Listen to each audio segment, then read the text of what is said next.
Hello viewers, আজ বলবো শ্রীকৃষ্ণের কয়েকটি বাণী। আপনি কি জানেন আপনার আসল জীবনসাথীকে? আপনার কি মনে হয়, একবার ভাবুন তো। আপনি হয়তো ভাবতেছেন আপনার জীবনের আসল সাথী হচ্ছে বাবা মা, স্ত্রী, ভাই বোন। তাহলে আপনার ধারণা সম্পূর্ণ ভুল। ভগবান শ্রীকৃষ্ণ বলেন, আপনার আসল জীবনসাথী হলো আপনার শরীর।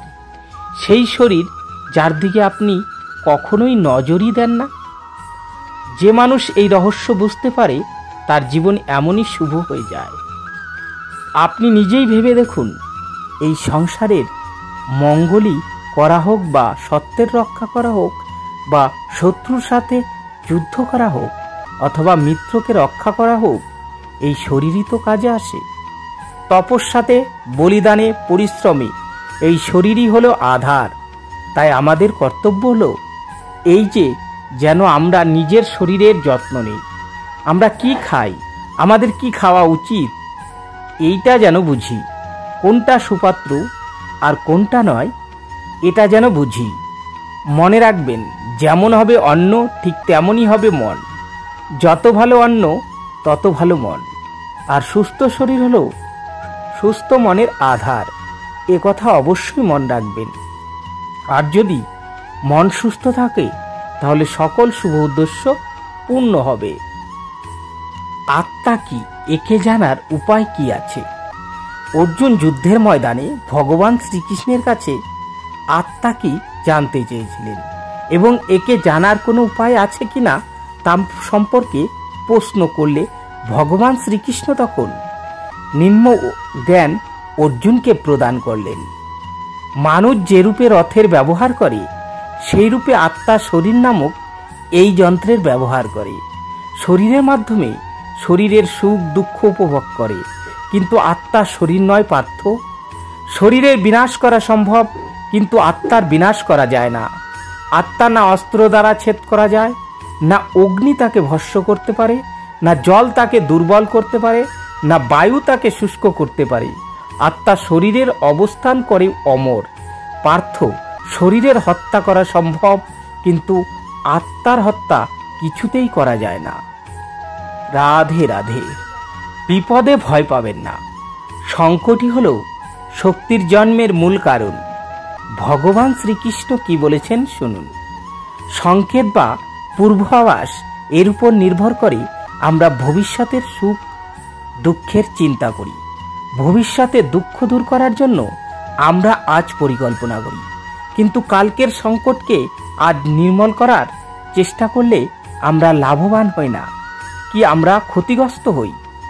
এই প্রশ্নই নিজেদের করি না।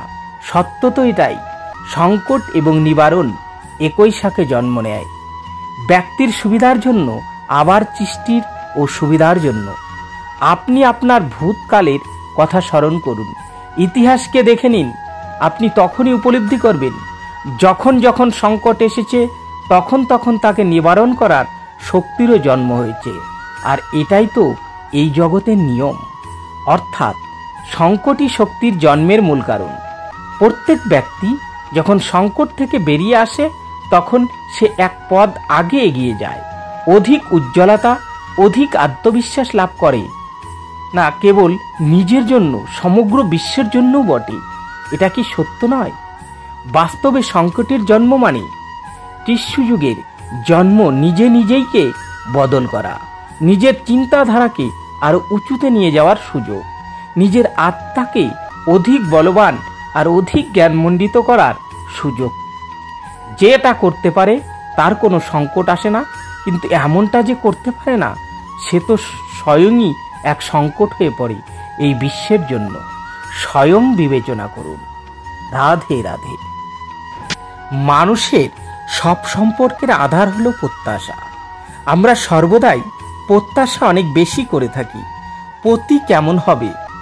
যে আমার জীবন সর্বদাই সুখ শান্তিতে ভরে দেবে। পত্নী কেমন হবে? যে সর্বদা আমার প্রতি সমর্পিত থাকবে। সন্তান কেমন হবে? যে আমার সেবা করবে, আদেশ মেনে চলবে। মানুষ প্রেম তাকেই দিতে পারে যে তার প্রত্যাশা পূরণ করতে পারে, আর প্রত্যাশার নিয়মই হচ্ছে ভঙ্গ হওয়া। কারণ প্রত্যাশা মানুষের মস্তিষ্কে জন্ম নেয়। কোনো অন্য ব্যক্তি তার প্রত্যাশার কথা জানতেই পারে না। পূর্ণ করার প্রবল ইচ্ছা থাকলেও কোনো মানুষ কারো সকল প্রত্যাশা পূর্ণ করতে পারে না, আর তার থেকেই জন্ম নেয় সংঘর্ষ। সকল সম্পর্ক সংঘর্ষ তো পরিবর্তিত হয়ে যায়, কিন্তু মানুষ যদি প্রত্যাশাকে সম্পর্কের আধার না বানায় আর স্বীকার করে যে কেবল সম্পর্কই মূল আধার, তবে কি জীবন আপনা থেকেই সুখ আর শান্তিতে ভরে যাবে না? স্বয়ং বিচার করে দেখুন। রাধে রাধে। মানুষ যখন তার অপরাধের দণ্ড ভোগ করে, তখন হতে পারে সেই ন্যায় বিচারে তার মনে কষ্ট হয়।